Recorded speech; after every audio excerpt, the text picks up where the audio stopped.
দিনার NBR এর কর্মকর্তা, প্রচুর টাকা তিনি খাজনা আদায় করতেন, মদপায়ী ছিলেন, প্রচুর পরিমাণে মদ খাইতেন। এমনকি লাইলাতুল কদরের রাত্রিবেলা মালিক ইবনে দিনার মদপায়ী মদ পান করতেন।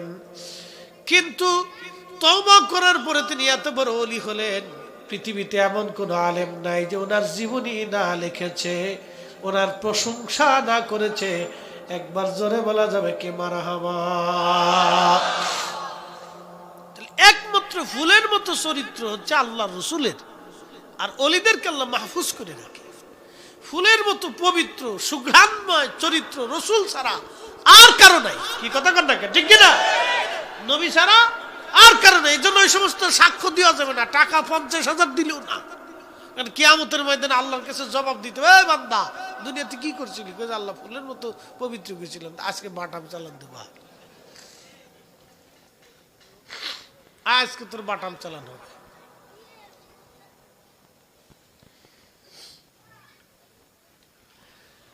হযরত মালিক ইবনে দিনার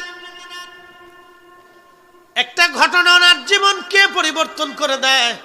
মালিক ইবনে দিনার রাহিমাহুল্লাহ তিনি একদিন ওয়াজ করতেছে, একজন আল্লাহর বান্দা দাঁড়ায় বলল, হুজুর আপনাকে না কয়েক বছর আগেও মদপায়ী দেখেছি, মদের দোকানে দেখেছি, আজ আপনি ওয়াজের মজলিসে ওয়াজ করেন, আপনার জীবনের পরিবর্তন কেমনে হলো? মালিক ইবনে দিনার ডাক দিয়ে বলেন, হে আল্লাহর বান্দা, আমার একটা ঘটনা আমার জীবন আমাকে পরিবর্তন করে দিয়েছে। বলে কি ঘটনা? বলে একদিন আমি মদপান করতেছি, আমার ছোট্ট মেয়েটা, অল্প বয়সী মেয়েটা আমার সাথে খেলাধুলা করত। আমার মেয়েটা আমার সারা ঘুমাইতো না, আমার সারা থাকতো না। লাইলাতুল কদর রাত্রিবেলা আমি মদ পান করতেছি, মেয়েটা এসে আমার সামনে থেকে মদের গিলাসগুলি কচি হাত দিয়ে দিয়ে ফেলে ফেলে দিচ্ছিল, আর আমার কাছে খুব ভালো লাগতেছিল। পরের বছর আমি কদরের রাত্রিবেলা মদ পান করতেছি, কিন্তু আজ আর মেয়েটা আমার মাঝে নাই। মাত্র 3 মাস আগে মেয়েটা মারা গেছে।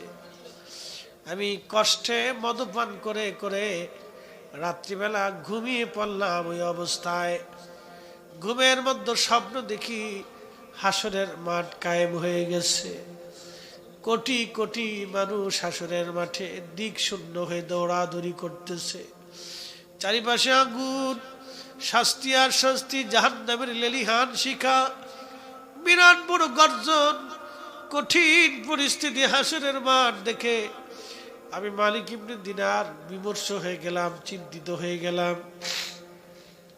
আমি দেখি একটা মস্ত বড় সাপ আমার দিকে তেড়ে তেড়ে আসে। আমি সাপ থেকে বাঁচার জন্য দ্রুত গতিতে আমি দৌড়াচ্ছিলাম, সাপটা আমার পিছে পিছে দৌড়াইতে লাগলো। শোনেন, দুনিয়াতে যারা অন্যায়ভাবে সম্পদ অর্জন করে, যাদের সম্পদের মধ্যে ভেজাল, রাষ্ট্রের টাকা মেরে দিয়ে, জনগণের অর্থ মেরে দিয়ে, প্রতিবেশীর হক নষ্ট করে দিয়ে, আত্মীয়র হক নষ্ট করে দিয়ে, ভাইয়ের হক নষ্ট করে কোটি কোটি টাকার মালিক হয়েছে, এই সম্পদ আল্লাহর পথে ব্যয় করে নাই। যারা আল্লাহর পথে ব্যয় না করে সম্পদ রেখে কবরে চলে গেল, কিয়ামতের ময়দানে আল্লাহর নবী বললেন, এই সম্পদটাকে আল্লাহ একটা সর্পের আকৃতি দিয়া, এই সর্প আকৃতি দিয়া তার শরীরের মধ্যে বেচাইয়া, এই সাপটা তার মুখের মধ্যে কামড়াইতে থাকবে, আর মুখের গোশতগুলি কামড়ায় কামড়ায় খসায় খসায় নিয়ে চলে যাবে। আবার মুখে গোশত হবে, আবার কামড়াবে।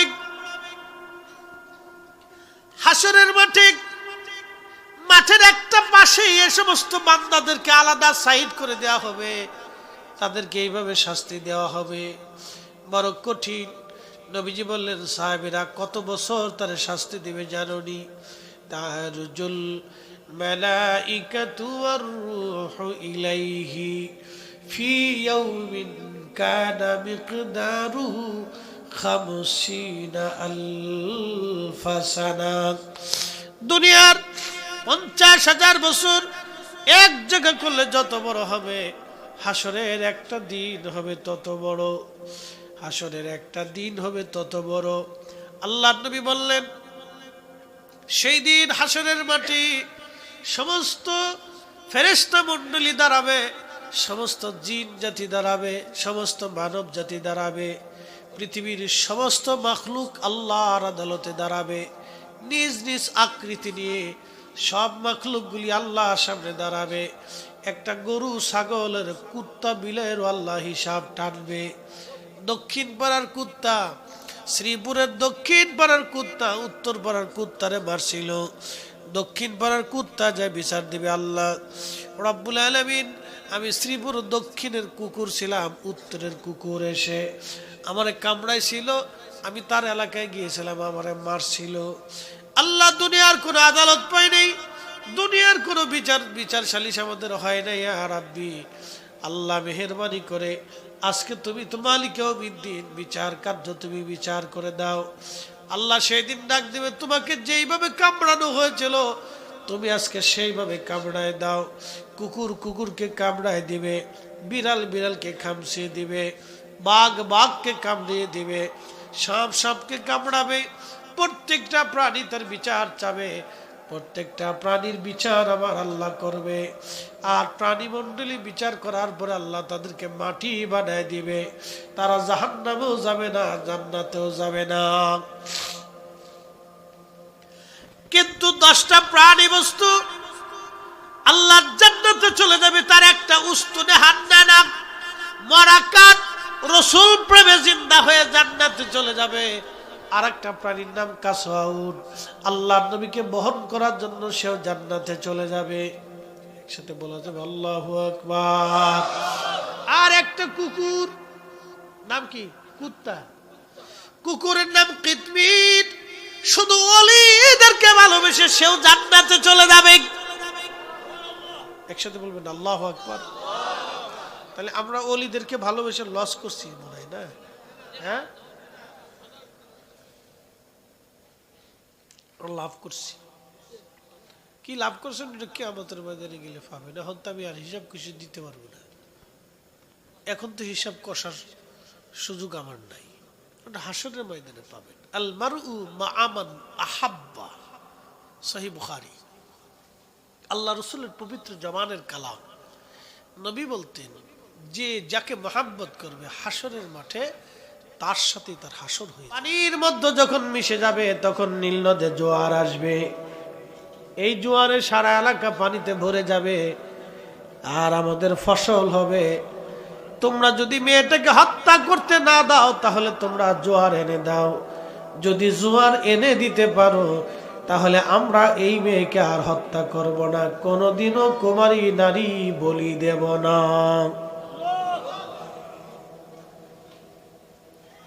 চ্যালেঞ্জে পড়ে গেল না? হয় তোমরা যদি মেয়ে হত্যা করতে না দাও তো জোয়ার এনে দাও। সেনাপতি আমর ইবনুল আস চিন্তা করলেন, জোয়ার আনার ক্ষমতা তার আমার নাই, তা আমার একজন আমির আছে, আমিরের নাম হযরতে খলিফাতুল মুসলিমিন আমিরুল মুমিনিন হযরত ওমর রাদিয়াল্লাহু আনহু। একসাথে বলবেন আল্লাহু আকবার। শুধু কি আমির, শুধু কি শরীয়তে না আধ্যাত্মিকতা? এদেশে ইসলাম কি শুধু শরীয়তের মাধ্যমে আসছে না আধ্যাত্মিকতাও লাগছে? শাহজালালী আমিনের যদি আধ্যাত্মিকতা না থাকতো তাহলে গোর গোবিন্দের সাথে লড়াই করে জিতা সম্ভব ছিল না। খাজা বাবা আজমিরের যদি আধ্যাত্মিকতা না থাকতো, আনাসাগরের পানি যদি লুটার ভিতরে না নিতে পারতেন, আজমির থেকে ধুলি নিক্ষেপ করে যদি পানিপথে না পৌঁছাইতে পারতেন তো মুসলমান এই কালেমার স্বাদ কোনোদিন নিতে পারতো না। এজন্য আউলিয়া কেরামের অবদানকে কেউ যদি অস্বীকার করে তাহলে বুঝতে হবে সে তার নিজের বাপকে অস্বীকার করেছে।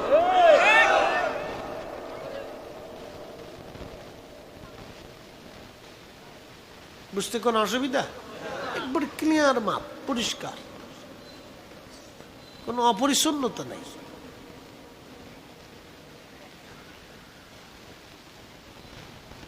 প্রিয় চাঁদপুরবাসী মনোযোগ দিবেন, হাজীগঞ্জবাসী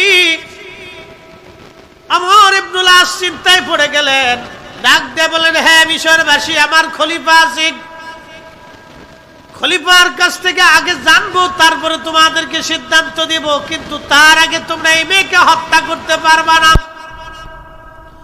মিশরবাসী বলল, সেনাপতি আমরা কুমারী মেয়ে হত্যা করব না, কিন্তু শর্ত তোমরা পানি এনে দাও। জোয়ার এনে যদি দিতে পারো তাহলে আমরা এই কাজ আর কোনোদিন করব না। চ্যালেঞ্জে পড়ে গেলেন। চ্যালেঞ্জ এইভাবে যুগে যুগে বহু অলিরা চ্যালেঞ্জের সম্মুখীন হয়েছে। যুগে যুগে মুসলমানরা কঠিন কঠিন চ্যালেঞ্জের সম্মুখীন হয়েছে। এটা হচ্ছে এক আধ্যাত্মিক চ্যালেঞ্জ। এখন এই চ্যালেঞ্জ মোকাবেলা করার জন্য অবশ্যই আধ্যাত্মিক শক্তি সম্পন্ন একজন আমিরের প্রয়োজন। সেই আমিরের দায়িত্বগুলি পালন করতেন আউলিয়া কেরাম। কঠিন কঠিন এই সমস্ত আধ্যাত্মিক চ্যালেঞ্জগুলি তারা এই দায়িত্ব পালন করতেন। এটা সবার দ্বারা সম্ভব না। আমার কাছে যদি এসে বলেন যে ফরিদ হুজুর মেঘনা নদীর পার ভাঙতেছে, আপনি একটা চিঠি পাঠাই দেন, তো কিয়ামত পর্যন্ত যদি চিঠি লিখি আর চিঠির কালি যদি আপনার জাফরান দিয়েও লিখি, কাজ হবে না। কথা ঠিক কিনা? এটা কাজ হবে না। কুত্তাই নিয়ে আমরা চিনি। কুকুরকেও যদি বলেন যে একটু ফরিদ হুজুর কেউ চিনত না, রাস্তা দিয়ে যাওয়ার সময় গাড়ি রাত্রিবেলা দাবড়ায়, দিনের বেলা গাড়ি দাবড়ায়। কুত্তায় আমরা গাড়ি দেখলে আমরা পিছু পিছু দাওয়া করে। ভাবছিলাম যে বাংলাদেশের কুত্তায় বুঝি খারাপ, এখন যাই দেখি না। ইন্ডিয়াতে ঢুকছি, মাহফিল করে রাত্রিবেলা গাড়ি নিয়ে আসতেছি, ইন্ডিয়ার কুত্তাও দাবড়ায়। ঘটনা কি রে? এই কুত্তারে চিঠি কেমনে পাঠায়? মোবাইল নাই, চিঠি নাই, ইমেল নাই, টেলিগ্রাম নাই। হ্যাঁ, খবর কেমনে বসাইল? ইন্ডিয়ার কুত্তাও দাবড়ায়, প্রাইভেট কার দেখলেই দাবড়ায়। বুঝলাম না কাহিনী। খালি প্রাইভেট কারের উপর ওরা খুব কে না, সুদ কর ঘুষ কর দেয়। ওরা চিন্তা করে যে এরা ধনী মনি, অকাম কুকাম করে পয়সা করে রুজি করে। আমাদের দেশের ধনী তো অধিকাংশ যদি আপনি বাতলান, তা 100-এর ভিতরে 90%-এর ভিতরে টাকার ভিতরে ভেজাল আছে। আপনি খারাপ কন আর ভালো কন দেখেন, আমরা মন দোকান আর যাই কন, যাই দেখেন তো ভেজাল আছে। হয় গরিবের টাকা মারানা, অন্যের টাকা মারানা, অন্যের কোম্পানি মারানা, সরকারের টাকা মারানা, রাষ্ট্রের টাকা মারানা, জনগণের টাকা মারা। কোন মারানা মারা সিস্টেম আছে কি? কথা কন না কে? ভেজাল আছে। খুব মনোযোগ দিয়ে কথা শুনে যাবেন। চ্যালেঞ্জের সম্মুখীন পড়ে গেলেন আমর ইবনুল আস, চিন্তায় পড়ে গেলেন। চিঠি লিখলেন, ইয়া আমিরাল মুমিনিন, মিশর দেশের প্রথা হলো কোন কুমারী মেয়ে হত্যা করার পরে রক্তগুলি গড়াইয়া নীল নদের মধ্যে যাওয়ার পরে জোয়ার আসে। ঘনঘটা করে বিরাট আয়োজন করে মিশরীয়রা কুমারী মেয়ে হত্যা করার জন্য রওনা করেছে। আমি বাধা দিয়েছি, কিন্তু তাদের আবদার হলো, আবেদন হলো, পানি যদি এনে দিতে পারি, জোয়ার আনতে পারি, তাহলে আর কোনোদিন কুমারী মেয়ে তারা হত্যা করবে না। চিঠিখানা পাওয়ার পরে আমিরুল মুমিনিন হযরত ওমর নিজের হাতে আরেকখানা চিঠি লিখলেন। চিঠির ভাষা ছিল এরকম: হে নীলনদ, আমি আমিরুল মুমিনিন ওমর, খলিফাতুল মুসলিমিন ওমর বলছি, তুমি যদি আল্লাহর হুকুমে প্রবাহিত হও তাহলে তুমি আল্লাহর হুকুমে প্রবাহিত হয়ে যাও। নীলনদ, তুমি যদি আল্লাহর হুকুমে প্রবাহিত না হয়ে নিজের ইচ্ছায় প্রবাহিত হও, তাহলে আমি ওমর বলতেছি তোমাকে প্রবাহিত হওয়া লাগবে না। একসাথে বলবেন আল্লাহু আকবার। নীলনদ কার বিধানে চলে? আল্লাহর। আল্লাহর বিধানে চলে। পৃথিবীতে দুইটা নদী আল্লাহর বেহেশত থেকে আসছে, একটা নীল নদ আর একটা ফোরাত নদ। নীল নদী আর ফোরাত নদী সরাসরি দুইটা নদী আল্লাহর জান্নাত থেকে এসেছে। এজন্য হাজার হাজার মাইল অতিক্রম করার পর ওই পানি কখনো শুকায় না, নদীটা কখনো মরে যায় নাই। পৃথিবীর কত নদী মরে গেল, সাগর পর্যন্ত শুকায় গেল, কিন্তু আজও পর্যন্ত নীল নদী ফোরাত নদী শুকায় নাই। তবে হ্যাঁ, সহিহ বুখারীর কিতাবুল ফিতানের মধ্যে এসেছে, ফোরাত নদী একদিন শুকিয়ে যাবে কিয়ামতের আগে। ফোরাত নদীর নিচে স্বর্ণের পাহাড় বেশি উঠবে, ওই স্বর্ণকে কেন্দ্র করে পৃথিবীতে একটা মহাযুদ্ধ হবে, বিশ্বযুদ্ধ না মহাযুদ্ধ। এমন কোন গ্রাম নাই, মহল্লা নাই, পরিবার নাই, এমন কোন বাড়ি নাই যে যুদ্ধে জড়িয়ে না পড়বে। পৃথিবীতে মহাযুদ্ধ হবে, এমন কোন গ্রাম নাই, এমন কোন পরিবার নাই যে যুদ্ধে জড়িয়ে না পড়বে। 100 মানুষের মধ্যে 99 জন মারা যাবে, মাত্র একজন মানুষ বেঁচে থাকবে। যিনি বেঁচে থাকবে তিনি ইমানদার, পাক্কা ইমানদার। একবার জোরে বলবেন আল্লাহু আকবার। আচ্ছা বলেন, রসুলের কথা একটাও কি মিথ্যা হয়েছে? আল্লাহর নবী বলছেন কিয়ামতের পূর্ব সময়ে নারী পুরুষ প্রকাশ্যে জেনা করবে। হ্যাঁ, আপনি নাউজুবিল্লাহ কইলেও বাস্তবে হচ্ছে। কয়েকদিন আগে ঢাকাতে একটা কনসার্ট হলো স্টেডিয়াম মাঠে। কনসার্টে আমাদের দেশের ধনীর আদলের দুলালিরা, মাইয়াগুলি জিন্সের প্যান্ট পরে, টাইট প্যান্ট পরে, শার্ট গায়ে দিয়ে, গেঞ্জি গায়ে দিয়ে, সেন্টু ফুন্টু লুংটু ফুংটু হয়ে, তারপরে তারা জন্ডিস আর লেডিস একসাথে হয়ে, নাম হলো বয়ফ্রেন্ড আর গার্লফ্রেন্ড, আমি নাম দিছি কুত্তা ফ্রেন্ড। কি কথা কর না, আরে বলাবার নাম কি খারাপ হয়েছে রে? কুত্তা ফ্রেন্ড। কোন পুরুষের গার্লফ্রেন্ড থাকতে পারে না, কোন নারীর বয়ফ্রেন্ড থাকতে পারে না, সব কুত্তা ফ্রেন্ড। আপনি ভিডিওতে দেখলে আপনার কাছে লজ্জা করবে যে নারী, হাজার হাজার মানুষের ভিতরে পুরুষ আর নারী কুত্তা কুত্তি এই সুমাসুমি করতেছে। সি সি সি, যে ভাষা প্রকাশ করতে আমার লজ্জা করলো, তারপরেও বললাম যে কারণ আল্লাহ রসুলের কথা মিথ্যে হবে না। কথা কন না কেন, ঠিক কিনা? 1450 বছর আগে আল্লাহর নবী যা বলেছে এটাই ঠিক হবে। কিয়ামতের আগ পর্যন্ত রসুল যা বলেছে আল্লাহর নবীর একটা কথাও ডালো হবে না, বাল হবে না। যা বলেছে এটাই ঠিক হবে। কথা বলে ঠিক না? আপনি কল্পনা করতে পারবেন যে কনসার্টটা না হলে আমরা জানতামই না যে বাংলাদেশে এত বেহায়ার জন্ম হয়েছে। যদি আরো দেখতে চান তাহলে সাতপুরে একটা কনসার্ট দিবেন। প্রত্যেক জেলায় 64 জেলায় 64টা কনসার্ট দেওয়ার পরে দেখবেন যে কি পরিমাণে বেহায়া আমাদের দেশে জন্ম হয়েছে। আচ্ছা বলেন তো, এই সমস্ত কনসার্টে হাজার হাজার পুরুষ, মেয়ে, ছেলেরা, ইয়াং জেনারেশন যাচ্ছে, কারা যায়? এটা তো আমাদের দেশের লোকজন না ভারত থেকে আইছে? অন্ত বর্ডার একবারে খুব টাইট করে বাঁধতে রাখছে, যাতে এফারের লোক ওইফারে যাইতে না পারে, ওইফারের লোক ওইফারে না আইতে না পারে। দড়ি টড়ি দিয়ে খুব সুন্দর করে বাঁধতে রাখছে। তো ভারত থেকে তো আর আসে নাই, আইসে সবই তো বাংলাদেশের ভিতর থেকে। এই জন্য আল্লাহ রসুল বলছেন প্রকাশ্যে জেনা হবে। ঠিক তাই হচ্ছে, প্রকাশ্যে জেনা হচ্ছে। আপনি সমুদ্রে বিচে যাবেন, কক্সবাজার যান আর কুয়াকাটা যান, আপনি চিন্তা করলেন আমার বাচ্চা কাচ্চা স্ত্রী নিয়ে একটু ঘুরে ঘুরে আসি, নাতি নুতি নিয়ে, আপনি চলতে পারবেন না, তো লজ্জা করবে। এটা কি আমি আসলাম নাকি মানুষের ভিতরে আসলাম না শিল কুত্তার ভিতরে আসলাম? কি কথা বললাম? আপনি চিন্তা করবেন যে আমি কি মানুষের ভিতরে আসলাম না শিল কুত্তার ভিতরে আসলাম? কোথায় আসলাম? লজ্জা করবে যে এরা মানুষ কেমনে হয়। আচ্ছা আপনারা বলেন, ল্যাংটা থাকে কুত্তা বিলি পশু পাখিতে, অর্ধলঙ্কি মানুষে থাকবে? মানুষকে তো আল্লাহ পৃথিবীতে পাঠাইছে মানুষ হওয়ার জন্য। সে তার পোশাক পরিচ্ছেদ, তার এই শালীনতা, তার লজ্জা স্থান সে সুন্দর মতো ঢেকে ঢুকে এটা পরিপাটি রাখবে।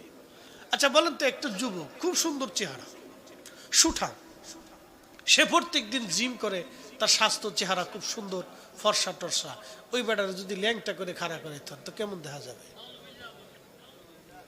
এই বেটারে যদি ল্যাংটা করে দাঁড়া করা তা কেমন দেখা যাবে বলেন? যত সুন্দরী হোক তার বিচ্ছিরি দেখা যাবে না? তার মানে অর্থ হচ্ছে মানুষ পোশাকে সুন্দর। মানুষ কিসে সুন্দর? পোশাকে সুন্দর। নারী পর্দায় সুন্দর। কি কথা কন না কেন? নারী কিসে সুন্দর? পর্দায় সুন্দর। পুরুষ পোশাকে সুন্দর, নারী পর্দায় সুন্দর।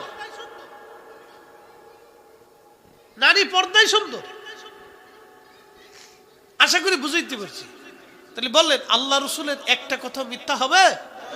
কখনই হবে না। উনি যা বলছেন তাই ঠিক। এই জন্য আল্লাহ বলছেন, হুজুর আপনারা দুনিয়াতে পাঠাইছি মানুষকে আল্লাহর পথে দাওয়াত দিবেন, দাইয়ান ইলাল্লাহ, আপনি আল্লাহর দিকে ডাকবেন। আমি আল্লাহর দিকে ডাকেন আপনি, নবী যে আপনারা পাঠাইছি এই জন্য আপনি ডাকেন। কে মানুক না মানুক সেটা আপনার চিন্তা না, আপনি দাওয়াত দিয়ে দেন। কারণ আমি আল্লাহর কাছে ফিরে যেতেই হবে। কথা ঠিক কিনা? কার কাছে যেতে হবে? আল্লাহর কাছে ফিরে যেতেই হবে, যেতেই হবে, কোনো সন্দেহ নেই, যেতেই হবে আল্লাহর কাছে।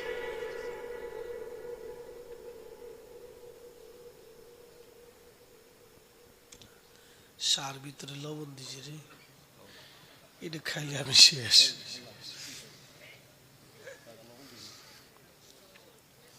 না, এটা মহব্বত করে দিছে, যিনি চা বানাইছে চিন্তা করছে যে হুজুর একটু লবণ দিই যাতে ভালো লাগে, কিন্তু হ্যাঁ তাই তো জানে যে হুজুরের লবণ খেলে জ্বালা আছে। এই আমরা পড়ছি মহা বিপদে।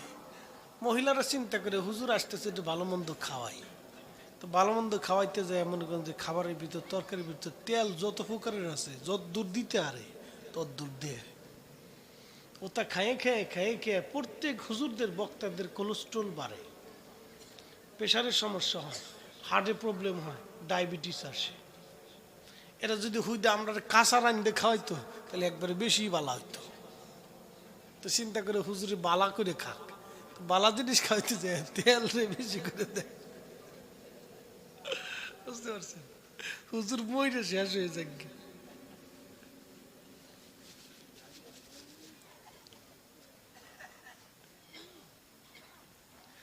প্রিয় উপস্থিতি, হাজিরিন হাজীগঞ্জবাসী, আল্লাহর দিন সত্য, কোরআন সত্য, বাস্তব থেকে বুঝে যান। হযরত ওমর চিঠিখানা লেখার পরে বার্তাবাহককে দিয়ে বললেন, বার্তাবাহক চিঠিখানা নিয়ে যাবে, সেনাপতি আমর ইবনুল আসের হাতে তুলে দিয়ে বলবে, খলিফার নির্দেশ, চিঠিখানা নিয়ে যেন ফোরাত নীল নদের মধ্যে যেন চিঠিখানা ছেড়ে দিয়ে আসে। ইমাম আবুল ফারাজ ইবনুল জৌজি 900 বছর আগে তিনার কিতাবের মধ্যে লিখতেছেন, উয়ুরুল হাকাদের মধ্যে তিনি লিখতেছেন, হযরতে আমর ইবনুল আস তিনি চিঠিখানা নিয়ে নীল নদের মধ্যে ছেড়ে দিয়ে আসলেন। জোয়ার আসলো, 1400 বছর পার হয়ে গেল, আজও জোয়ার আসার জন্য নতুন করে চিঠি দেওয়া লাগে নাই এবং নতুন করে কোনো কুমারী মেয়ে হত্যা করা লাগে নাই। একবার জোরে বলা যাবে কি আল্লাহু আকবার? তাহলে হাত উঁচু করে বলেন আল্লাহ আছে। জোরে বলেন আছে। বলেন আশহাদু আল্লা ইলাহা ইল্লাল্লাহু ওয়াহদাহু লা শারীকা লাহু ওয়া আশহাদু আন্না মুহাম্মাদান আবদুহু ওয়া রাসূলুহু সাল্লাল্লাহু আলাইহি ওয়াসাল্লাম। একবার জোরে বলা যাবে কি মারহাবা? হাজীগঞ্জবাসী, হযরত ওমর দেখাই দিলেন, হে নীলনদ তুমি আল্লাহর হুকুমে প্রবাহিত হও। আল্লাহর হুকুমে নীলনদ প্রবাহিত হয়ে গেল। এখন আমি চিঠি দিলে আসবে না জোয়ার, আমি চিঠি দিলে হবে না, কারণ আমি আল্লাহর কাছে মকবুল না। খলিফাতুল মুসলিমিন হযরত ওমর শুধু রাষ্ট্রপ্রধানই ছিলেন না, তিনি শরীয়তের বিদ্যায় শুধু পারদর্শী না, তিনার আধ্যাত্মিকতাও ছিল, ইলমুল কলব ছিল। ঠিক কি না? শুধু রাষ্ট্রপ্রধান ছিলেন না, ভিতরে কিছু ছিল। এই জন্য আমরা ভিতরে তো মাল নাই, কথা ক্লিয়ার, ভেজাল বুঝিল করে লাভ নাই। আমরা ওয়াজ করি, আমাদের ওয়াজ শ্রুতি মধুর লাগে, মানুষের কান পর্যন্ত যায়। আর আউলিয়া একরাম ওয়াজ করতেন, তাদের ওয়াজ মানুষের দিলের ভিতরে যাইত। কি কথা কর না কেন? তাদের ওয়াজ মানুষের দিলের ভিতরে যাইত, যার কারণে হিন্দু, বৌদ্ধ, খ্রিস্টান, মাজুসি, শিখ, নাসারা, ইহুদি সব ধর্মের মানুষ ওনাদের দিকে ঝুঁকে চলে আসতো। এমন এক কারেন্ট ছিল, কথা বললে হৃদয়ের ভিতর থেকে আসতো। কথা কোন ঠিক কিনা? হৃদয় টেনে নিয়ে চলে আসতো। ওনারা ওনাদের শক্তি ছিল রোহের শক্তি, কালবের শক্তি, এটা আমাদের নাই। বলো হুজুর কেন নাই? চারপাশে যত ভেজাল খাবার, এত ফরমালিন খেলে থাকার কথা না। এদেশে করোনা পর্যন্ত ঢুকে নেই ডরে, ফরমালিনের চিন্তা। আপনি হাসেন আর যাই করেন, কথা কিন্তু খারাপ কয় নাই। যে বেটা ভিডিওটা বানাইছিল ওটা খুব বিচক্ষণ। যেমনি মানুষ ফরমালিন খায়, ওতে করোনা ডরে চলে গেছে, কেন এই দেশে ঢুকে লাভ নাই। এর ভিতর সব ভেজাল। আপনি জানেন এদেশের মানুষ দুইটা টাকার জন্য খাসির গোশের বদলে কুত্তা জবাই করে দিয়ে চালাই দেয়। কি কথা কন না কা? আমার হাসনাবাদে আল্লাহ মাফ করুক, খাসির গোশের বদলে কুত্তার গোশত চালাই দিয়েছে। পরে 8 মাস সিলগালা ছিল। হ্যাঁ, এর মালিক 5 ওয়াক্ত নামাজ পড়ে। আপনি শুনলে মাথা নষ্ট হয়ে যাবে, এটা হইলটা কি? ব্যবসায়ী 2 টাকা লাভের জন্য আমার দেশের ব্যবসায়িক মানুষ মরা মুরগি চালান দিয়ে দেয়। হ্যাঁ, এই চাঁদপুর থেকে যত মুরগি ঢাকা যাবে সব কি মুরগি বাঁচে? 2-4টা মরে না? ও রাত্রিবেলা মরা মুরগি সাপ্লাই হয়, হোটেলে হোটেলে সাপ্লাই হয়, কম দামে বিক্রি করে দেয়। এখন মুরগির দাম কত? হ্যাঁ, 180-200 টাকা। তো মরা মুরগি মনে করেন 70-80টা 50টা হলে পাওয়া যায়। তো 50টা 70-80টা হলে যদি কেজি পাওয়া যায়, তাহলে 200 টাকা কিনে কিনা লাভের জন্য মরা মুরগি খাওয়াই দেয়। আপনি চিন্তা করেন তো, মুসলিম এক মুসলমানকে হারাম খাওয়াই দিল কয়টা পয়সার জন্য। যারা 2টা পয়সার জন্য এক মুসলমান আর এক মুসলমানকে হারাম খাওয়াই দিল, এই লোকেরা যদি বাংলাদেশের খাদ্যমন্ত্রী বানানো যায়,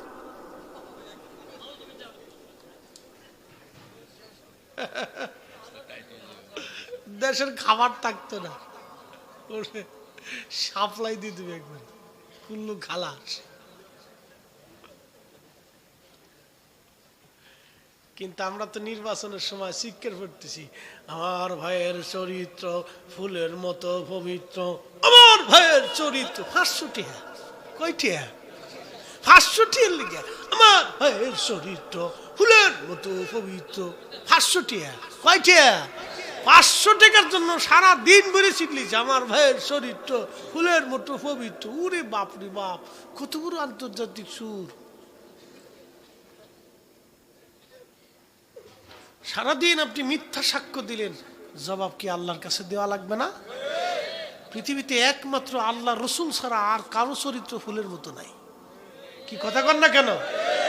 ওলিদেরকে আল্লাহ মাহফুজ রাখেন। ওলিদেরকে আল্লাহ কি রাখেন? মাহফুজ রাখেন। আল্লাহ তাদেরকে গুনাহ থেকে মুক্ত করে রাখেন, অথবা তারা আগে গুনাহ করলেও আল্লাহ মাফ করে দিয়ে তাদেরকে ওলি বানায় নেন। এমন অলির জীবনীতে আসছে, আগে জীবনে অকাম কুকাম বহুত করছে, পরে মাফ সব করে গিয়া তওবা করি আল্লাহর হতে সে ভালো হয়ে গেছে। আছে না? যেমন বিশ্ববিখ্যাত অলি মালিক ইবনে দিনার, আল্লাহু আকবার, মালিক ইবনে দিনার। ওনার জীবনীতে আসছে উনি আগে মদও পাইছিলেন, মদও পাইছিলেন, ট্যাক্স আদায় করতেন, এনবিআর এর কর্মকর্তা ছিলেন, বাংলাদেশে ট্যাক্স আদায় করতেন, ট্যাক্স। বুঝতে পারতেছেন? উচিত কথা কইলে তো সব মা এসব বেচার হবে না। স্বাধীনতার পর থেকে এই পর্যন্ত ভালো কাউরে পাইলাম না, আগামীতে পাবো কিনা জানি না। যদি কপাল ভালো হয় তাহলে পাইতে পারি। কথা ঠিক কিনা? স্বাধীনতার পর থেকে এই পর্যন্ত ভালো পাইছি না, স্বাধীনতার আগেও ভালো ছিল না। ও পাকিস্তানেরা বিরাট ভালো ছিল, আমগো টাকা পয়সা সব পাকিস্তানে নিছে, ওটা আরো বড় সিটারও ছিল। কি কথা কন না কে? বিরাট বড় সিটারও ছিল। তো খুব মনোযোগ দিবেন। হাজারাতে মালিক ইবনে দিনার এনবিআর এর কর্মকর্তা, প্রচুর টাকা তিনি খাজনা আদায় করতেন, মদপায়ী ছিলেন, প্রচুর পরিমাণে মদ খাইতেন। এমনকি লাইলাতুল কদরের রাত্রিবেলা মালিক ইবনে দিনার মদপায়ী মদ পান করতেন। কিন্তু তওবা করার পরে তিনি এত বড় ওলি হলেন, পৃথিবীতে এমন কোন আলেম নাই যে ওনার জীবনী না লিখেছে, ওনার প্রশংসা না করেছে। একবার জোরে বলা যাবে কি মারহাবা। একমাত্র ফুলের মতো চরিত্র হচ্ছে আল্লাহ রসুলের, আর অলিদেরকে আল্লাহ মাহফুজ করে রাখে। ফুলের মতো পবিত্র সুঘ্রাণময় চরিত্র রসুল ছাড়া আর কারো নাই। কি কথা কন না, ঠিক কিনা? নবী ছাড়া আর কারো নাই। এই জন্য ওই সমস্ত সাক্ষ্য দেওয়া যাবে না, টাকা 50,000 দিলেও না। কারণ কিয়ামতের ময়দানে আল্লাহর কাছে জবাব দিতে হবে, বান্দা দুনিয়াতে কি করছিলি? আল্লাহ ফুলের মতো পবিত্র করেছিলাম, আজকে বাটাম চালান দেবা, আজকে তোর বাটাম চালানো হবে।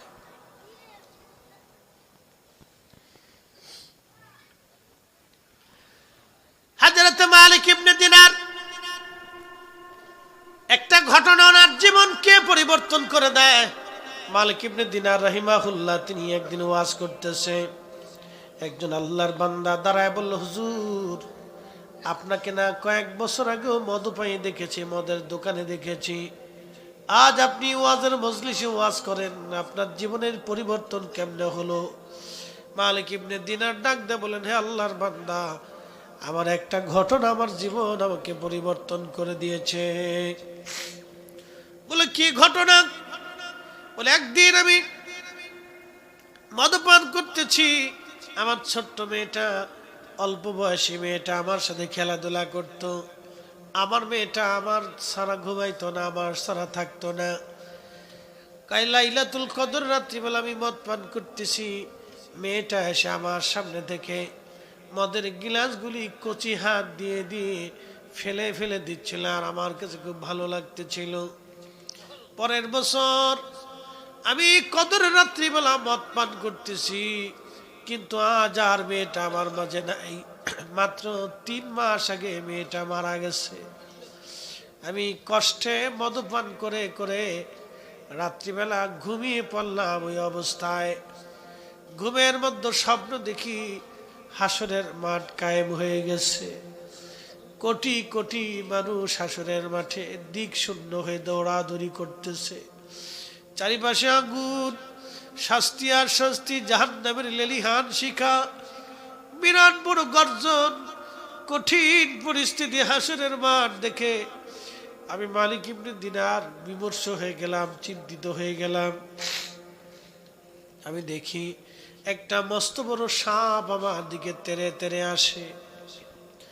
আমি সাপ থেকে বাঁচার জন্য দ্রুত গতিতে আমি দৌড়াচ্ছিলাম, সাপটা আমার পিছে পিছে দৌড়াইতে লাগলো। শোনেন, দুনিয়াতে যারা অন্যায়ভাবে সম্পদ অর্জন করে, যাদের সম্পদের মধ্যে ভেজাল, রাষ্ট্রের টাকা মেরে দিয়ে, জনগণের অর্থ মেরে দিয়ে, প্রতিবেশীর হক নষ্ট করে দিয়ে, আত্মীয়র হক নষ্ট করে দিয়ে, ভাইয়ের হক নষ্ট করে কোটি কোটি টাকার মালিক হয়েছে, এই সম্পদ আল্লাহর পথে ব্যয় করে নাই।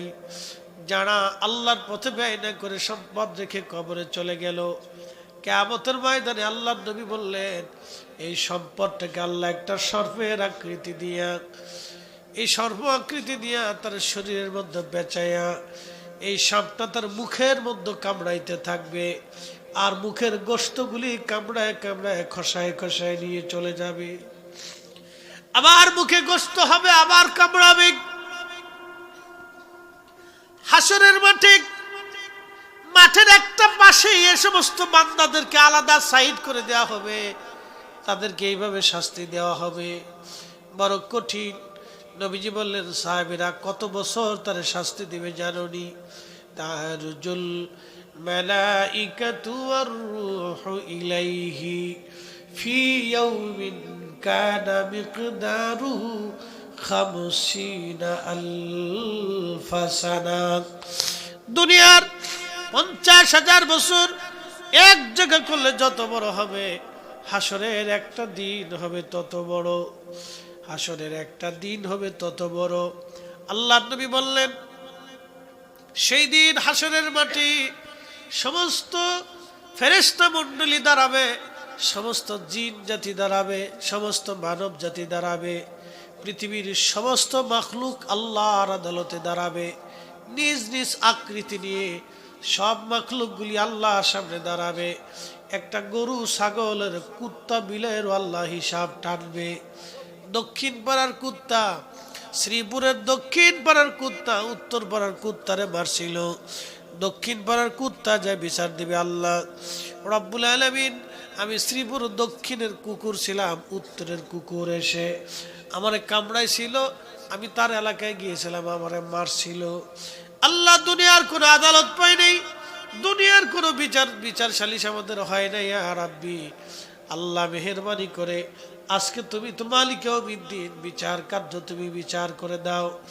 আল্লাহ সেই দিন ডাক দিবে, তোমাকে যেইভাবে কামড়ানো হয়েছিল তুমি আজকে সেইভাবে কামড়ায় দাও। কুকুর কুকুরকে কামড়ায় দিবে, বিড়াল বিড়ালকে খামচিয়ে দিবে, বাঘ বাঘকে কামড়িয়ে দিবে, সাপ সাপকে কামড়াবে।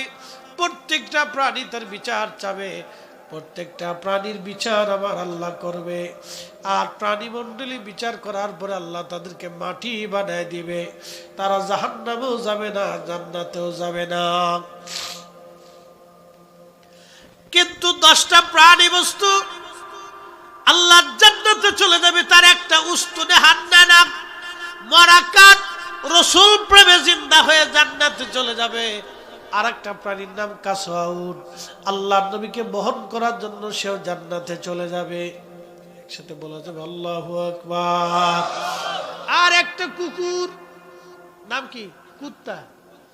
কুকুরের নাম কিতমির, শুধু ওলিদেরকে ভালোবেসে সেও জান্নাতে চলে যাবে। একসাথে বলবেন আল্লাহু আকবার। তাহলে আমরা ওলিদেরকে ভালোবেসে লস করছি মনে হয় না? হ্যাঁ,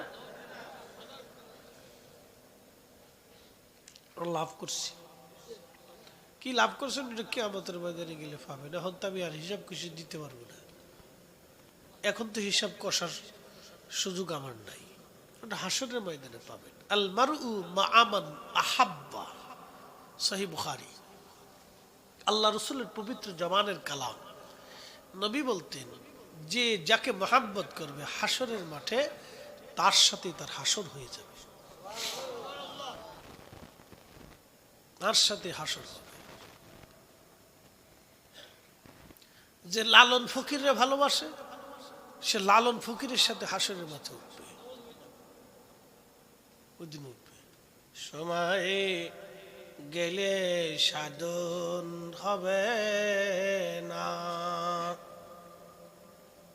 নামাজ নাই, রোজা নাই, জিকির নাই, ফিকির নাই, ওযু নাই, গোসল নাই, পেশাব করে ডিলা করব নাই, না বাথরুম করে পানি লয় কিনা আল্লাহ জানে, কইতারি না আমি। মোজ কোনটা, দাড়ি কোনটা, দটে ফটে, তেল নাই, সাবান নাই, শ্যাম্পু নাই, কিচ্ছু নাই, ওম নেই, শরীর দেহ কি গন্ধ কয়। হেতা এত হইছে সাধক, গাঁজা খাইলে সাধক হয়। অকাম করে মানুষ সাধক হয় নাকি? সাধক হয় হালাল খাইয়া, জিন্দেগি ভালো গঠন করে, মানুষের উপকার করে, সমাজের উপকার করে, রাষ্ট্রের উপকার করে। যে মানুষের উপকার করে, যে আল্লাহর জন্য নিবেদিত হয়, হলো অরিজিনাল সাধক। কি কথা কর না? তাহলে অরিজিনাল সাধক এটা গাঁজা খেয়ে সাধক হচ্ছে। হাজির কথা, গাঁজার দাম দেশে বাড়াইছে, যা খাইলে মানুষ নেশে আসক্ত ওটা খাই হেতে সাধক। আর ভারতে হয়েছে যে বেটা দেখবেন কিছু ল্যাংটা, ভারতে কিছু যোগী সাধক আছে, ল্যাংটা সাধক, সারা জিন্দিগি ল্যাংটা থাকে। হ্যাঁ, তাই ল্যাংটা হয়ে বই থাকে আর মেশিন পত্র বাইকের বসে থাকে, আর দেহি বেডিরে যায় সামনে যায় সেজদার মধ্যে পড়ে থাকে।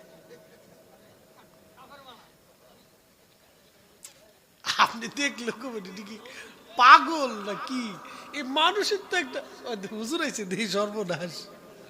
মাশাআল্লাহ, নারে তাকবীর, নারে রিসালাত। সর্বনাশ। হুজুরের সাথে সিলেটে কত মাহফিল করছি, যাক আলহামদুলিল্লাহ। আপনি একটু বোঝার চেষ্টা করুন তো, ভাষা যদি আমারটা খারাপ শোনা যেতেছে, আপনি দেখেন একটা রুচিত্ব দরকার। এটা একটা ল্যাংটা, তার কাপড় চোপড় কিচ্ছু নেই, আপনি দেখেন তো তার কেমন বিচ্ছিরি দেখা যাইতেছে। ছি ছি ছি ছি। হেতা বয়ে রয়েছে, বেডিরা তার সামনে যে সেজদাত করে রয়েছে ভারতে। এটা বলে ধর্ম। একটা তো রুচি থাকার কথা, এটা কেমন কথা? এই সমস্ত পচা গসা আন্দা গান্দা থেকে আল্লাহ আমাদেরকে পবিত্র বানিয়েছে। কথা কর ঠিক কিনা? আল্লাহ রাসূলকে আল্লাহ বলেন, হুজুর আপনি যান, আপনাকে পাঠাইছি ওয়ায়ুযাক্কিকুম, আপনি উম্মতরে পবিত্র বানাবেন। আসতে হলো কেন? জোরে কর, আরো জোরে, আরো জোরে। উম্মতরে পবিত্র বানাবেন। কি বানাবেন? পবিত্র। মেসক নামাজের আগে কয়বার? 5 ওয়াক্তে 5 বার। জোরে বলেন, 5 ওয়াক্তে 5 বার। ঢিলা কুলুপ মাটি দিয়ে কয়টা? 3টা না? এই যে দেখেন স্যানিটাইজেশন ব্যবস্থা, 1450 বছর আগে আল্লাহর নবী একটা মানুষ কিভাবে পবিত্রতা হবে অর্জন করবে তাও শিখিয়ে দিলেন। অবাঞ্ছিত চুল 40 দিনের ভিতরে তাকে কাটতেই হবে, আল্লাহর নবী শিখিয়ে দিলেন। তার মাথার চুল, তার দাড়ি সুন্দর করে পরিচ্ছন্ন থাকতে হবে, মাথায় তেল ব্যবহার করতে হবে, চিরুনি দিয়ে আশ্রাইতে হবে, নিজের পোশাক পরিচ্ছদকে পরিচ্ছন্ন রাখতে হবে।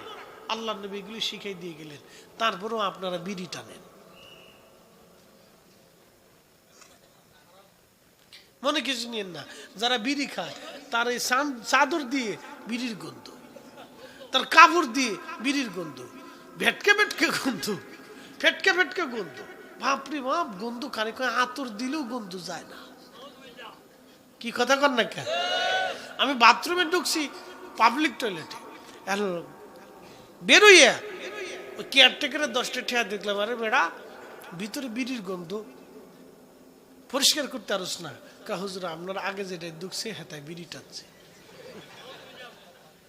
আমি বিড়ি খাওয়ার জায়গা তো কত জায়গা আছে, তো বাথরুমে কে? হুজুর বিড়ি না টানলে বলে ক্লিয়ার হয় না। তার মানে কি বুঝলেন? বিড়ি হেতায় বিড়ি ধরছে না, বিড়ি হেরে ধরছে, বিড়ি হেরে ধরে ফেলছে। হেতায় বিড়ি ধরছে না, বিড়ি হেতারে ধরছে, বিড়ি হেতারে ধরে ফেলছে।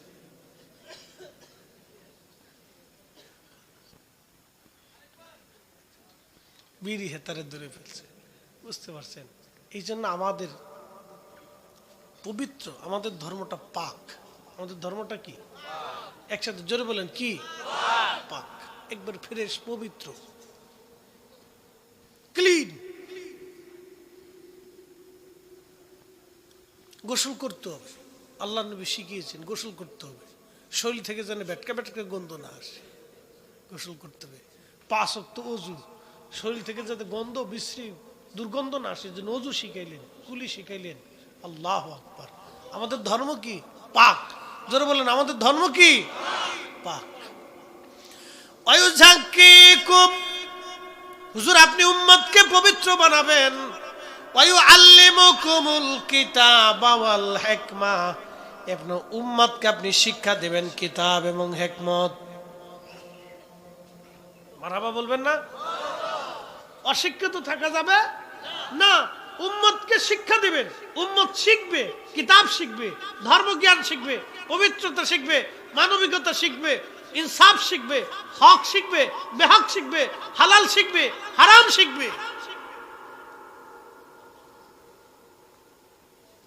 আল্লাহু আকবার, কত চমৎকার দিন ব্যবস্থা। আরো শিখাবেন, কি শিখাবেন? ওয়ায়ুআল্লিমুকুম মা লাম তাকুনু তা'লামুন, উম্মত যেটা জানতো না আপনি নবী সেটা উম্মতকে শিখাবেন। আল্লাহুম্মা সাল্লি আলা,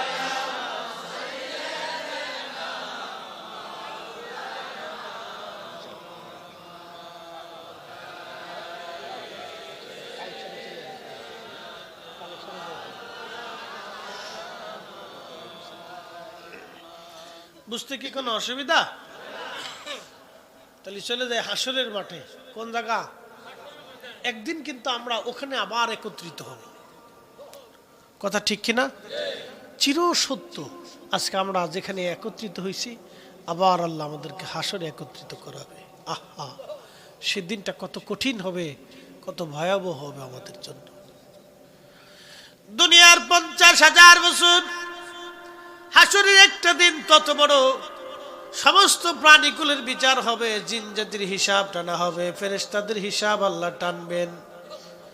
আহা, মালিক ইবনে দিনার বলেন, সাপ আমাকে দাবড়ায় দাবড়ায় নিচ্ছে।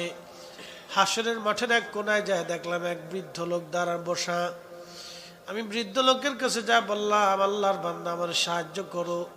এই সাপ আমাকে দাবড়াচ্ছে, এই সাপ আমাকে খেয়ে ফেলবে। বৃদ্ধ লোক আমাকে বলল, মালিক ইবনে দিনার, তোমাকে সাহায্য করার মতো শক্তি আমার নাই, অন্য কোথাও যাও। আমি দ্রুত গতিতে দৌড়াচ্ছি হাসরের মাঠে, কোথায় গেলে আমি সাহায্য পাবো? সাপ আবার পিছু ছাড়ে না, সাপ আমাকে দাবড়াচ্ছে ধরার জন্য। আমি যদি সাপের কবলে পড়ে যাই তাহলে সর্বনাশ হয়ে যাবে। বাঁচার জন্য দৌড়াচ্ছি আমি। মালিক ইবনে দিনার বললেন, দেখলাম একটা সুন্দর মনোরম আলিশান বিরাট বড় প্রাসাদ দেখা যায়, তার এপার ওপর বিরাট বড় কিনারা চিনা বড় মুশকিল। লক্ষ্য করলাম ভিতরে লক্ষ লক্ষ ছোট ছোট বাচ্চারা খেলাধুলা করে। আমি ওই দিক দৌড়ায় দৌড়ায় যাচ্ছি। একজন ফেরেশতা ঘোষণা দিল, তোমরা এই প্রাসাদের মধ্যে যারা আসো বের হয়ে আসো। এখানে একটা লোক সাহায্যের জন্য দৌড়ে আসতেছে, তার কোনো আমানত বুঝি এই প্রাসাদের মধ্যে আছে। দরজা খুলে দিল ফেরেশতা। দ্রুত গতিতে দৌড়াইতে দৌড়াইতে আমি যাচ্ছিলাম। দৌড়াইয়া দৌড়ে যাওয়ার সময় আমার দরজার ভিতরে প্রাসাদের মধ্যে ঢুকে গেলাম। লক্ষ্য করে দেখি আমার মেয়েটা দৌড়ে আমার সামনে আসলো। আমার মেয়েটা আমার কোলের মধ্যে বসলো। ওই সাপকে মেয়েটা ধাওয়া দিল, সাপ দৌড়ে পালিয়ে চলে গেল। মেয়েটা আমার কোলের মধ্যে বসে আমার দাড়ি হাতেইতেছিল আর বলতেছিল, আব্বু তোমার কি এখনো সময় হয় নাই আল্লাহর পথে ফিরে আসবা? আব্বু এখনো কি সময় হয় নাই? তুমি আল্লাহর পথে ফিরে আসবে, এখনো কি তোমার সময় হয় নাই? আমি বললাম, মা আজকে হাসরের মাঠে সাপের পরিচয়টা কি তুমি আমারে দিবা? এই সাপটাকে তুমি ধরতে গেলে সাপটা পালিয়ে চলে গেল। মেয়েটা ডাক দেখে, আব্বা জান এই সাপ হলো আপনার জিন্দিগির বদ আমল। আপনি যত খারাপ আমল করেছেন এই সাপ সর্প আকৃতি করে আল্লাহ হাসরের মাঠে আপনাকে শাস্তি দেওয়ার জন্য এই সাপটা আপনাকে তাড়া করেছিল। ধরতে পারলে আর আপনি কখনো ফেরত যেতে পারতেন না। মালিক ইবনে দিনার বলতেছে, মা রে ওই বৃদ্ধ লোকটাকে হাসরের মাঠের এক কোনায় বসা। তখন মেয়েটা বলতেছিল, আব্বা জান এই বৃদ্ধ লোকটা হলো আপনার জীবনের নেক আমল, যাকে আপনি বৃদ্ধ বানায় রাখছেন, দুর্বল বানিয়ে রাখছেন, যার কারণে এই নেক আমল আপনার সাহায্য করতে পারে নাই। বলে, মা রে এই মহাপ্রাসাদের জান্নাতের ভিতরে এই বাচ্চাগুলি কারা? বলতেছে, আব্বু এই বাচ্চাগুলি হলো যারা মায়ের কোল খালি করে ছোট্টবেলায় আল্লাহর দরজায় হাজির হয়ে যায়। এই বাচ্চাগুলি হলো তারা। আব্বা জান আমিও ছোট্টকালী দুনিয়ার থেকে চলে আসছি, আল্লাহ আমার এই জান্নাতের ভিতরে জায়গা করে দিয়েছে। আজকে আমি যদি না থাকতাম আব্বা, আপনি আর ফেরত যেতে পারতেন না, জাহান্নাম ছাড়া আর উপায় ছিল না। আব্বা জান তোমারে বলতেছি অনুরোধ করে বাবা ফিরে আসো, তওবা করো, তুমি আর জীবনে গুনাহ করবা না, অন্যায় করবা না। ঘুম ভেঙে গেল।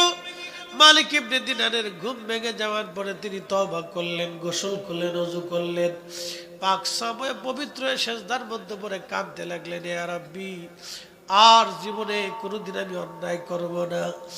আল্লাহ রাসূল বললেন, বান্দা অপরাধ করার পরে তওবা করে যখন আল্লাহর দিকে ফিরে যায়, আল্লাহ বান্দাকে 100 গুণ ভালোবাসা দিয়ে আমার আল্লাহ বান্দারে কাছে টেনে রহমতের কোলে নিয়ে ওই বান্দার জীবনের গুনাহগুলি আল্লাহর সাথে সাথে মাফ করে দেয়। কুল ইয়া ইবাদিয়াল্লাযীনা আশরাফু আলা আনফুসিহিম লা তাকনাতু মির রাহমাতিল্লাহ। হে আমার বন্ধু, আপনি বলে দেন, ও আমার উম্মত, তোমরা যত গুনাহ করো না কেন, অন্যায় করো না কেন, চিন্তার কোনো কারণ নাই আমার বান্দারা, কোনো চিন্তা নাই আমার বান্দারা, চিন্তিত হয় না। আমি রব্বুল আলামিন ওয়াদা করলাম, আমি আল্লাহ রহমত থেকে নিরাশ হয় না, আমি আমার রহমত থেকে তোমরা নিরাশ হয় না, আর তোমাদের জীবনের সব গুনাহগুলি আমি রব্বুল আলামিন মাফ করে দেব। এই জন্য আপনি ক্ষমা পাবেন, চিন্তার কারণ নেই। পেরেশান হওয়ার কারণ নাই। যদি তওবার মতো তওবা করতে পারি, আল্লাহ আমাদেরকে মাফ করে দেবে। ভাই আমার, আমরা দিন শেষে আল্লাহর কাছে ফিরে যাব। লম্বা করব না, শীতের রাত। দিন শেষে আমরা আল্লাহর কাছে আবার ফিরে চলে যাব। মাঝখানে একটা মধ্যবর্তী সময়, সামান্য একটু সময়, অল্প একটু সময়। আপনি একটু হিসাব করেন তো, দুনিয়ার এক এক সেকেন্ড করে 60 সেকেন্ডে 1 মিনিট, 1 মিনিট করে 60 মিনিটে 1 ঘন্টা, 1 ঘন্টা করে 24 ঘন্টা দিন ও রাত।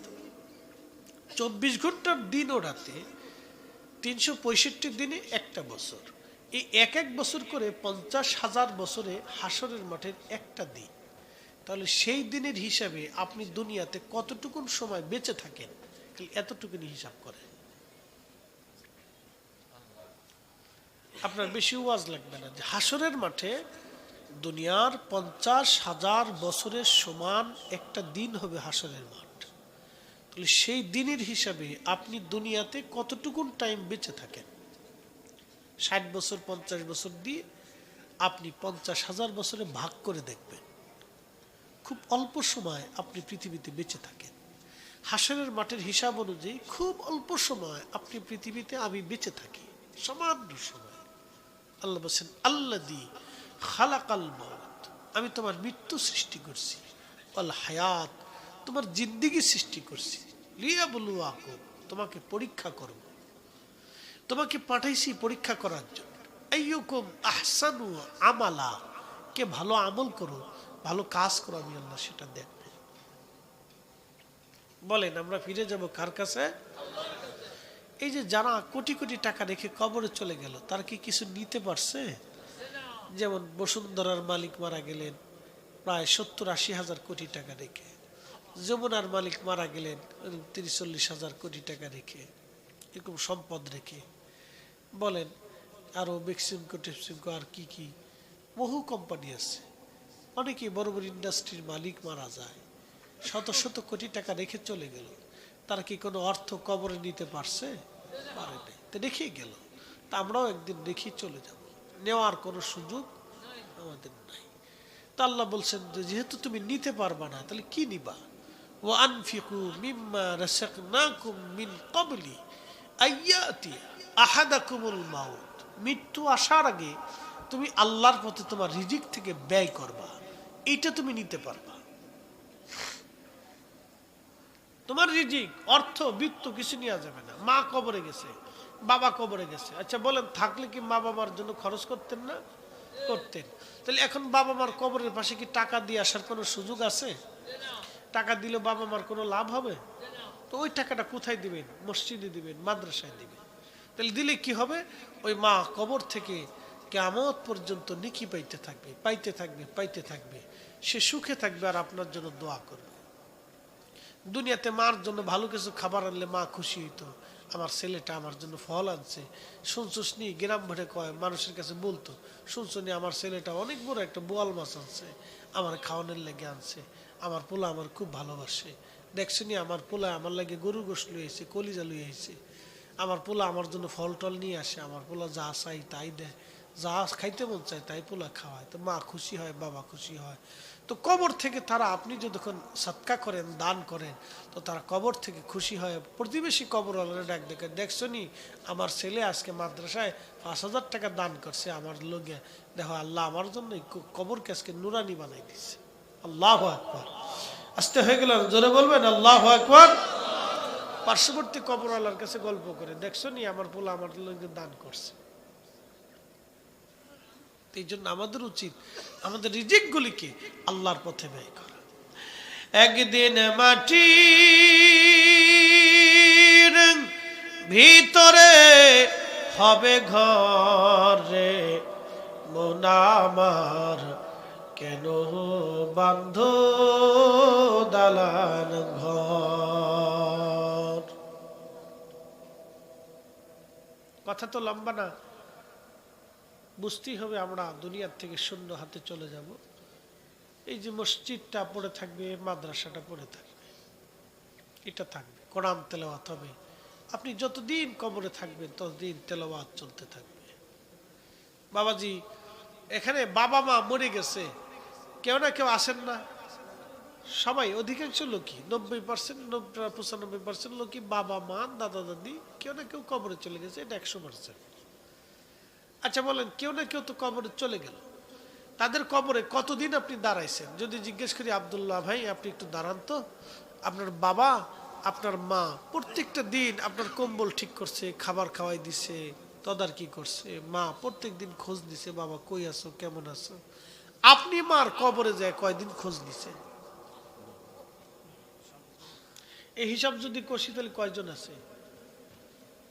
আপনাদের সামনে যিনি বক্তা তিনিও নাই, বলে কারণ কি? সময়ের অভাবে আমি দেশেই তো যাইতে পারি না। তো প্রিয় উপস্থিতি, আমরা তো সবাই চলে যাব, তো কি নিয়ে যাব? কিচ্ছু নিয়ে যাওয়ার সুযোগ নেই। এই মাদ্রাসার জন্য একটা লোক উঠবেন না, দোয়া হয়ে যাবে, ওলামা ইকরাম বসা, আলেমদের মজলিস, এটা বরকতের মজলিস। ভাই শোনেন, আমরা দিন শেষে সবাই মিলে কিন্তু আল্লাহর দিকে মানুষকে ডাকি, কথা কন ঠিক কিনা? আমরা কি বলি আপনারা একজনের মাথায় বাড়ি দিয়ে আসেন? আমরা কি বলি যে পার্শ্ববর্তী বাড়ি হিন্দু আছে, ওরা তো মুসলমান না, ওদের বাড়ি যায় কেরোসিন দিয়ে আগুন দিয়ে ধরাই দিয়ে আসেন? এগুলিকে আমরা কখনো বলি? আমরা বলি না। আমরা বলি সে যদি ক্ষুধার্ত থাকে তাহলে আপনি তার ঘরে খাবার দেন, খাবার না দিলে আপনি মুসলমানই হইতে পারেন নাই, কথা ঠিক কিনা? যদি একজন আপনার প্রতিবেশী হিন্দু হয়, বৌদ্ধ হয়, খ্রিস্টান হয়, সে যদি আপনি ক্ষুধার্ত থাকে আর আপনি পেট ভরে খান, তো সে ক্ষুধার্ত থাকবে আর আপনি খাবেন, তা আপনি তার না খাওয়াই রেখে আপনি ইবাদত করলে ইবাদতে কাজ হবে না, তার বাড়িও খাবার পৌঁছাইতে হবে। আমরা আপনাদেরকে এগুলি শিক্ষা দিই। এই জন্য আলেমদের মজলিসে বসাটা উপকার। বসবেন, তাদের কথা শুনবেন, তাদের সহবত নেবেন। প্রিয় উপস্থিতি, দিন শেষে আলেমরা কিন্তু আল্লাহকে ভয় করে। আলেমরা কাকে ভয় করে? আল্লাহকে ভয় করে। আমাদের হাজার গুনাহ আছে, সবাই গুনাহগার, কিন্তু আমাদের ভিতরে অনুভূতি কাজ করে না, এটা অন্যায়, এটা ঠিক না, এটা ভুল হচ্ছে, এটা ভুল, এটা অন্যায়। আমার একটা অনুভূতি আমাদের হৃদয়ে এটা আঘাত করে যে এটা ভুল হচ্ছে। তো প্রিয় উপস্থিতি, কেউ উঠবেন না, দোয়া করে দোয়া নিয়ে যাবেন। আমি বেশি লম্বা কথা বলবো না। মাদ্রাসার জন্য, এ হাফিজিয়া মাদ্রাসার জন্য কে আসেন বলবেন? হুজুর 10,000 টাকা শরীক হোক, বেশি চাইনি। নবীজির 10 জন সাহাবী আশারে মুবাশশারা সাহাবী ছিলেন, দুনিয়ার থেকে জান্নাতের সার্টিফিকেট নিয়ে গেছেন, তাদের মহাব্বতের 10,000 টাকা। আল মারু মা